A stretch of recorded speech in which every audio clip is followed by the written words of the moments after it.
just a quick review of the DonJoy Performance Bionic Fullstop ACL knee brace. Say that 3 times in a row.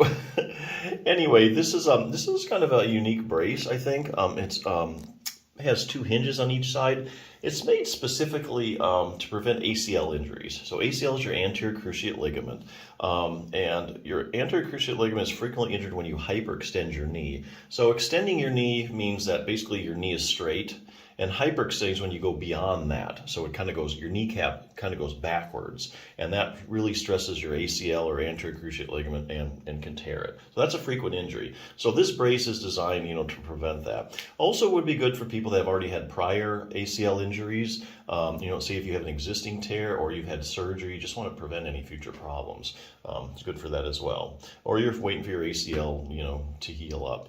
So that's basically what it's made for. A few points about it. It does have 4 straps here, 2 on the bottom and 2 on the top. So a lot of adjustability with this one, which I really like. So if you need to make it a little tighter here, a little looser here, you can do that. So it's, it's customizable to a point.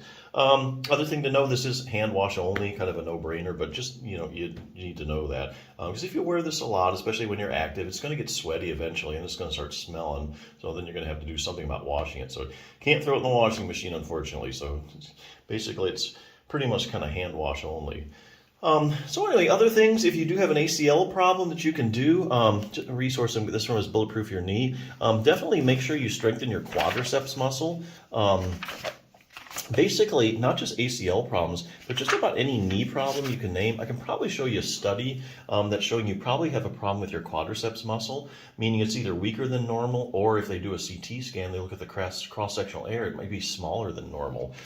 So keeping your quadriceps strong is really a big deal. It's a selective problem too. So it's not just, when you take a person with a certain knee problem, like say an ACL injury, and you muscle test all the muscles around the knee, the quadriceps are the ones that really take the biggest hit. So going over a few problems, knee swelling in the quadriceps, even if you have as little as 20 milliliters of fluid in your knee, which is just over a tablespoon, it's enough to decrease the strength of your quadriceps muscle. So say you do have an ACL tear, you get some swelling in there, you have chronic swelling, that's going to really make your take a hit off the strength of your quadriceps muscle. Knee injuries in the quadriceps, here they're talking about if you've had any, you've broken your lower leg bone, if you ever had surgery where they open up your knee joint, researchers find that you have a decreased strength in your quadriceps muscle. So ligament problems, we talked about this, anterior cruciate ligament. Here's something. One study looked at people who had completely ruptured their ACL and were scheduled for surgical reconstruction. Research found the strength of their quadriceps muscle in the injured leg was decreased by 25 to 30%. So that's a huge hit in your stability, because the quadriceps is really a big stabilizer of your knee. It's the main stabilizer. It really holds everything in place. And if you knock the strength down 25 to 30%, kind of hard to come back from that and get pain-free. Also, same thing with the posterior cruciate ligament, medial collateral ligament, that kind of stuff. Knee arthritis, interesting. When you take a group of people with knee arthritis and you muscle test their quads, they're really weak compared to the other muscles around the knee. And then, it's a funny thing, they also find that people with the strongest quads have least progression of their knee arthritis.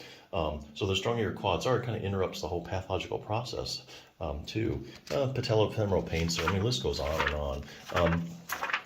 Other things you can do, fine-tune control over your knee. Here they're talking mainly about the hip. Sometimes if you have a knee problem, it's not because of anything going on in the knee, it's because you might have a problem up at the hip. Classic cases like iliotibial band syndrome.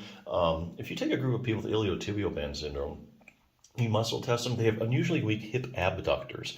And that's a muscle that keeps your pelvis level every time you take a step, brings your leg out to the side.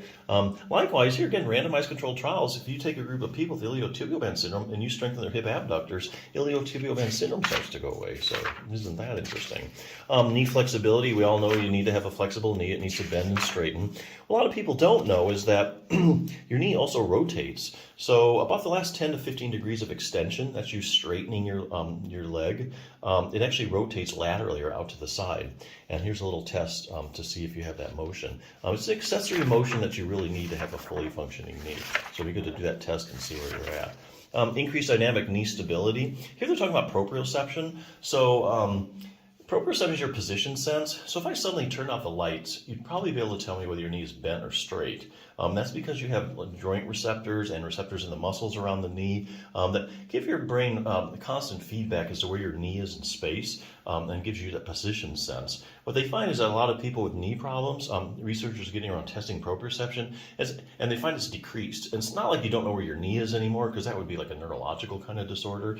But they find that it's just not what it should be, so that impacts like your reaction times of your knee and stabilizing your knee. So lots of other stuff you can do. But hey, putting on a brace, if you need to prevent a problem, ACL problem, this is a good brace. If you just have generalized knee pain, and you're looking for some solid stability, this is a good brace. So check it out.